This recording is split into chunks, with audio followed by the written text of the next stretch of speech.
welcome back to Confidently Cherished. I hope that you are having a great morning or evening, whatever time it is that you are listening to this. And I'm also going to apologize because I am recording this right before I'm going to bed. So I try my best to do like car episodes for you guys, 30 minutes or so, long enough for you to listen to on a commute.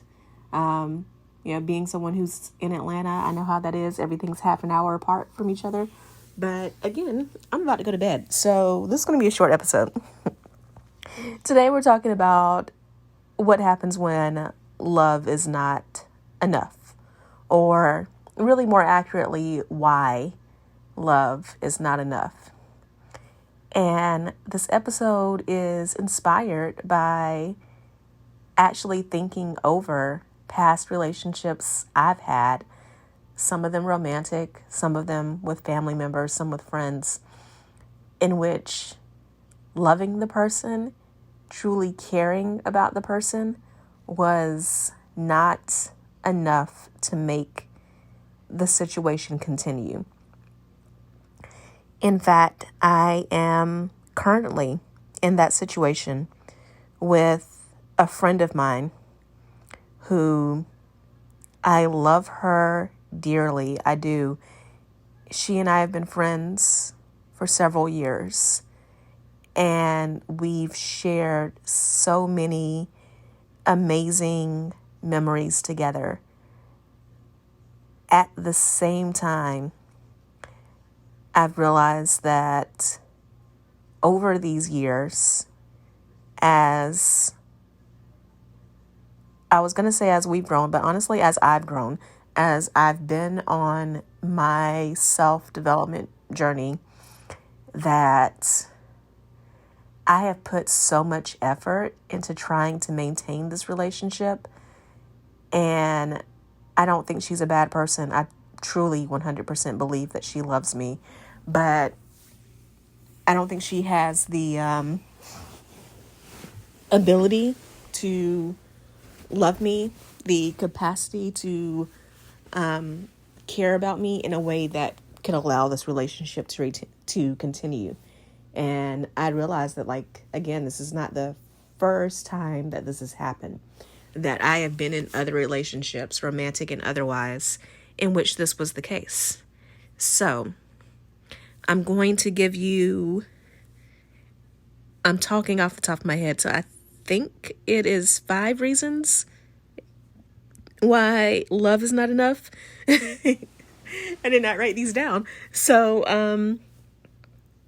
no, it's going to be 4 reasons why love is not enough.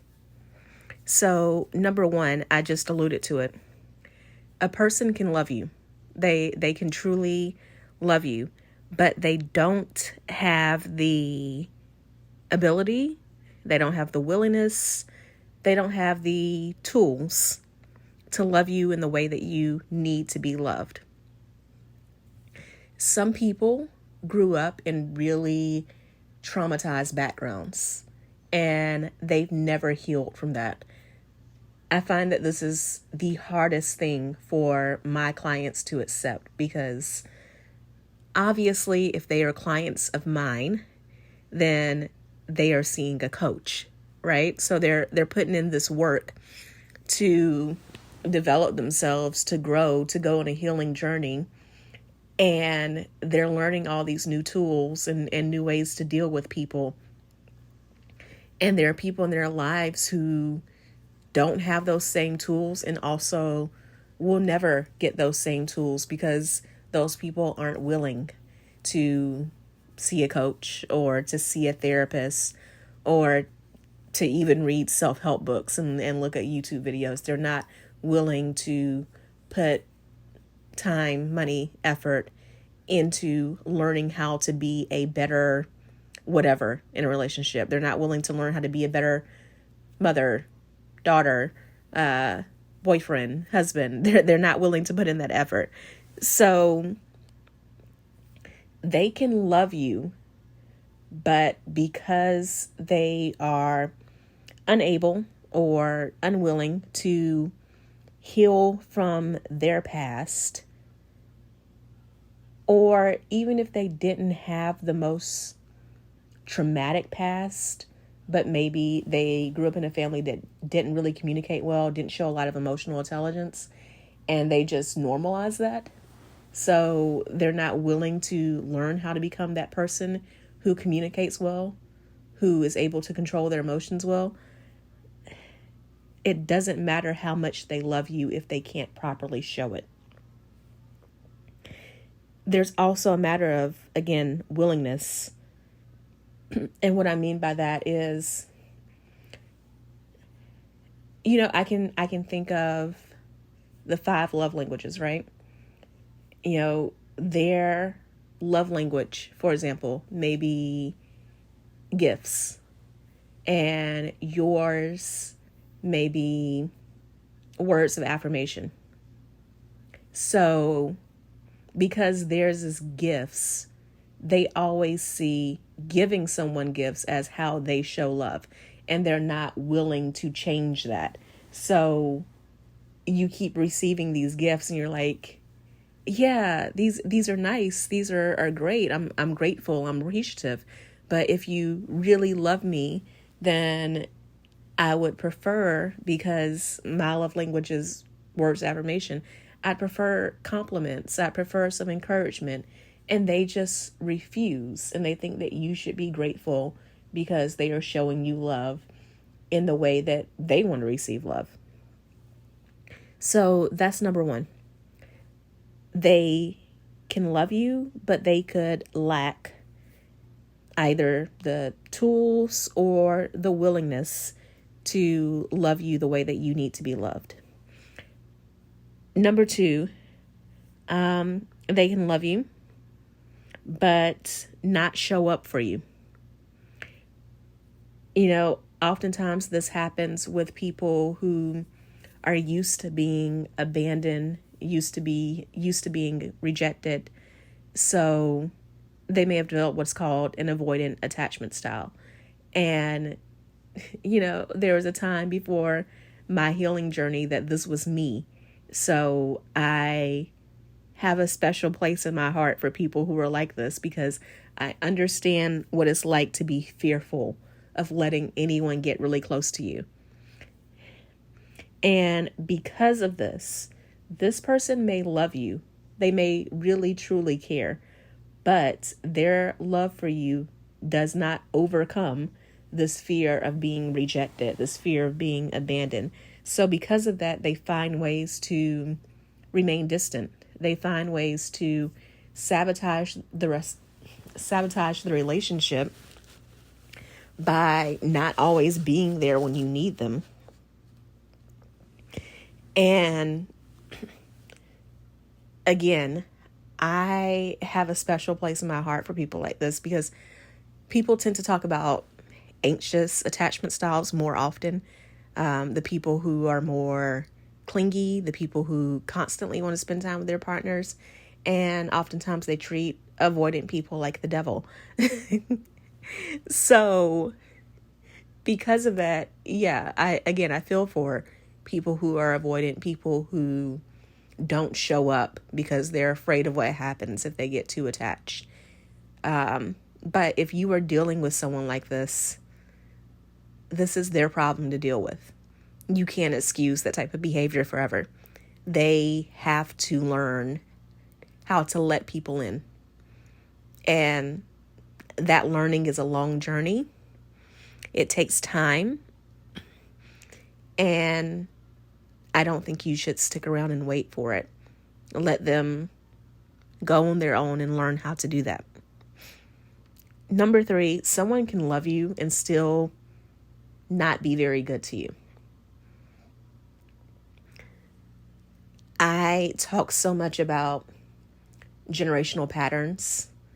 I had a friend actually tell me that for someone who calls herself a dating coach, I talk a lot about family members and parents. And I told her that, of course I do, because it's all related, right?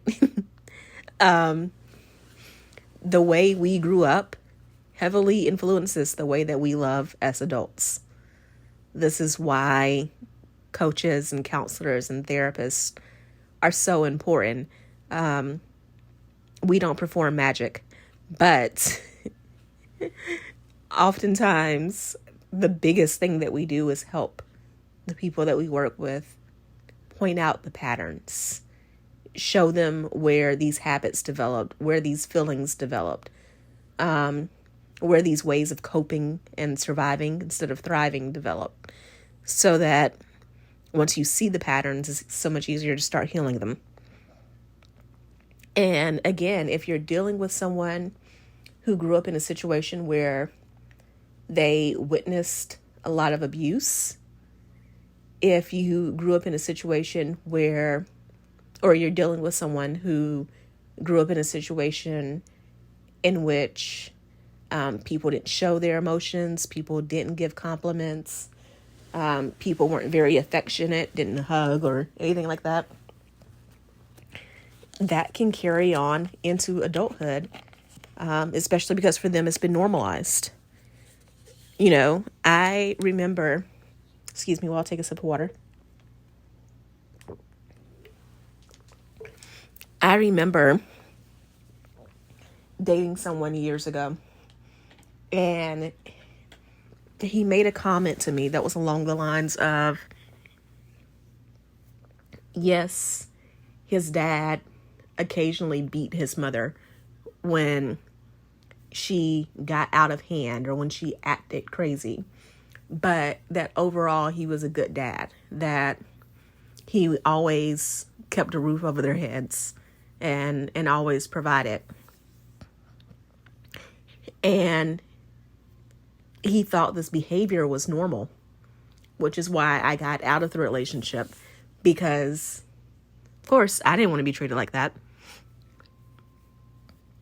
But again, this was someone, because he didn't really have exposure to healthy relationships, he didn't know better. So a person can love you but not treat you well because they don't even have any context of what well is. They don't have a context of what a normal, healthy relationship looks like. And I say normal in quotes because all relationships are different. But someone who doesn't physically abuse you is kind of a bare minimum. That is, what number is that? That's number 3. Yeah, so this is my 4th one and my final one. Someone can love you and not really know you. I will say that talking about patterns, when I was single, this was the issue that I feel I dealt with the most with dating. And what I mean by that is I would meet men who would put me on a pedestal for some reason. They thought my former career before becoming a coach was really awesome, for example. Or they saw me in some light that made me seem perfect in some context. I'm trying to explain this in a way that you'll understand. But think like my dad was a minister. So, there were Christian men who saw Christian me, right? They saw preacher's daughter me, who volunteered at, I volunteered in several auxiliaries when I was in high school and even into college. So like I was a Sunday school teacher. I was an usher. Junior missionaries. I sang in the choir.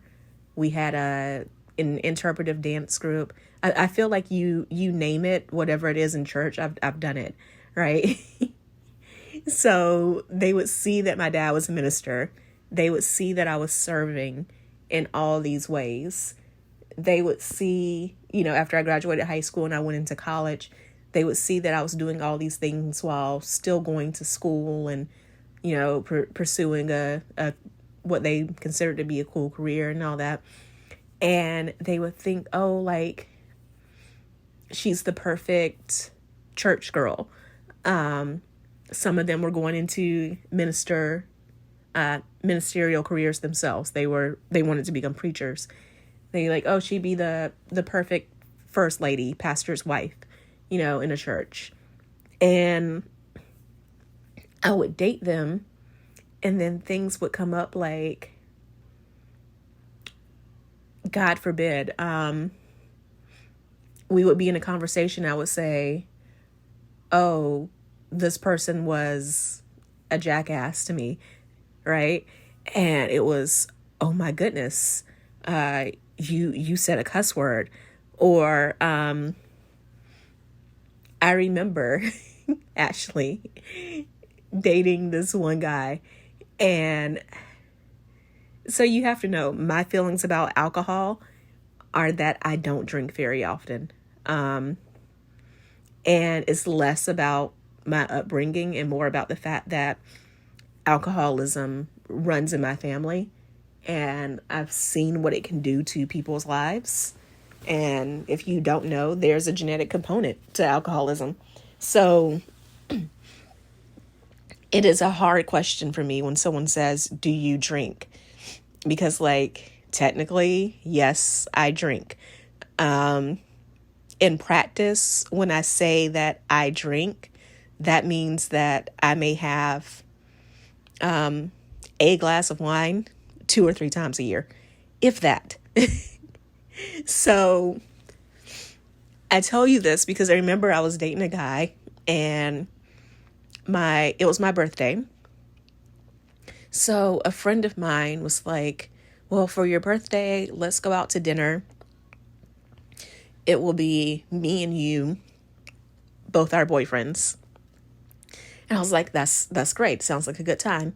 So we go, and, it comes time for drink orders, and the guy that I was dating at the time gets just a glass of water, and my friend and her boyfriend, they order like cocktails, or mixed drinks. I don't think the guy had like a fruity cocktail or anything. And I ordered a glass of wine, and I noticed that he became a little uncomfortable, but I didn't pay much attention to it. And then, I babysat that one glass of wine the entire dinner. That was all I had. But my friend and her boyfriend drank more. So when I saw that he was becoming more uncomfortable during the night, I thought it was kind of a thing of him being afraid that they were going to get drunk and risk themselves driving home or something like that. I didn't think too much about it. Also, this episode may actually end up being a car episode. I'm just seeing how long I've been talking. But, later on, I was talking to him about the dinner and what he thought of my friend and all that. And he went off.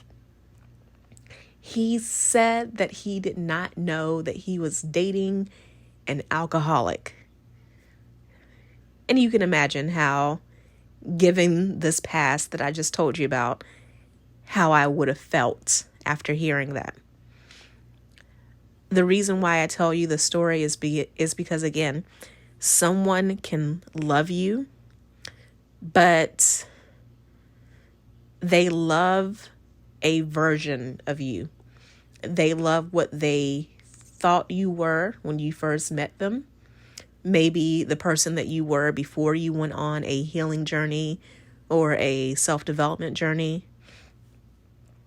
Or they love you within the context that they met you. So again, I dealt with this several times when it came to dating men in church who saw me as being a very specific type of person in church. And, I've never been wild or like a big party or anything like that, just because it's not my personality. But, I've dealt with the things like just dating men who wanted someone who was going to be, we'll say, more traditional. And they didn't realize how important my career was to me. Because they were like, oh, I thought that because you're a church girl that, the second we get married, you understand how important it would be for you to quit your job so that we could start on, making babies and you being a stay-at-home mom and all that. So someone can love you or really more honestly love an idea of you, but because they're not committed to knowing the real you, they're not able to love you the way that you need to be loved. So what do we do when we find ourselves in this situation? We are with someone, we're in some type of relationship with a person who we know that we love them. We know that they love us, but the love is not enough because of the reasons that I've listed. They can't love you the way that you need to be loved. They don't know how to be good to you. They don't know how to show up. They don't really know you. We want to make sure that when we're in relationships, we are with people who realize that love is two things. Love is a feeling. It is most definitely a feeling that you have for another person. Love is also an action. It is a daily commitment. So when we are with someone, when we're in relationship with someone, it's important that this person is constantly taking actions to be a better partner to us. And yes, it goes both ways. You should be doing actions each day to be better partner to them as well. But as you're evaluating them, you want to know that they're putting in the effort to perhaps what I said earlier about love languages, for example. Perhaps the first time, the second, even the third time the occasion comes up, they may try to love you in their love language instead of yours. But you start to see that they changed that and that they are making a concerted effort to love you the way that you need to be loved. That effort should not only be concerted, it should be consistent. It's not enough for someone to do something once. So go to one counseling session with you, for example. They have to put in the consistent effort to show you that they are really trying to love you the way that you need to be loved. That requires a lot of effort. Like, they shouldn't be doing bare minimum things. Back to the love languages idea. Your love language is words of affirmation. Texting you every single day, hey, beautiful, does not count. Like, it's nice, but it doesn't require any real effort. And they should be committed to building a life and a legacy with you. So when people are committed to you, when they are committed to having their life with you and loving you in the context of a romantic relationship, loving you and only you, then they do the work. It's not about changing someone's whole personality to fit into the person that they're with. But, I'm going to keep using the love languages example because I think I do have some issues with that book, which I think I'll do another podcast episode on. But I do think that it's just really easy here. My love language is acts of service, and my husband's is physical affection.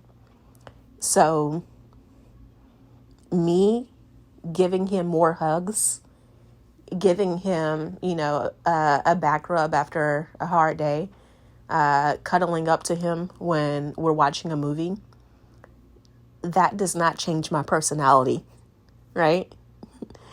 It doesn't change who I am. It doesn't change the way that I think, but it is a concerted effort to show him that I know that this is what he needs, that I know he needs non-sexual touch, touch outside of the bedroom, to show him that he is loved and that he is appreciated. That's not changing my personality. Like, I wouldn't go around and randomly cuddle up with other people, right? By the same token, him doing things for me, him, we split chores, him taking on chores that I do normally. Like, that's not him changing his personality, but it's a concerted effort. That's what you want to look at. You want to look at ways in which the person is showing, hey, I hear you, I see you, I understand you. And if this is something that makes you more comfortable in our relationship, then yes, I can do that. So again, these are the reasons why love is not enough. And I just want to say that my hope for you, whether you follow me on social media, you are an avid listener to this podcast, or, you are a client of mine, especially if you are a client of mine, my hope, my prayer for you is not only that you fall in love. That is an amazing feeling. I wouldn't trade it for the world. I want you to have that experience. But just as importantly, if not more importantly, I want you to find someone who cares enough about you to love you in the way that you need to be loved. As always, we can continue this conversation on social media. You can head to Instagram or TikTok at Keshia Rice, Keshia Rice.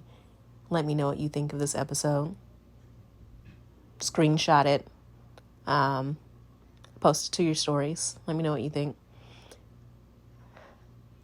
I love you so much. And I will talk to you soon. Bye. Hey there. So you made it all the way to the end of the episode, which means I have two things to say. One, thank you so much. I truly appreciate it. And two, you like me. You really like me.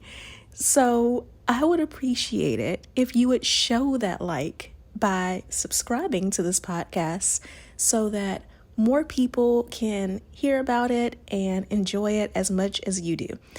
And if you want to know more about any of the links that I mentioned on this episode or any guests that I've had, be sure to go to KeshiaRice.com/links. That's KeshiaRice.com/links. I can't wait to talk to you again in the next episode. So see you then.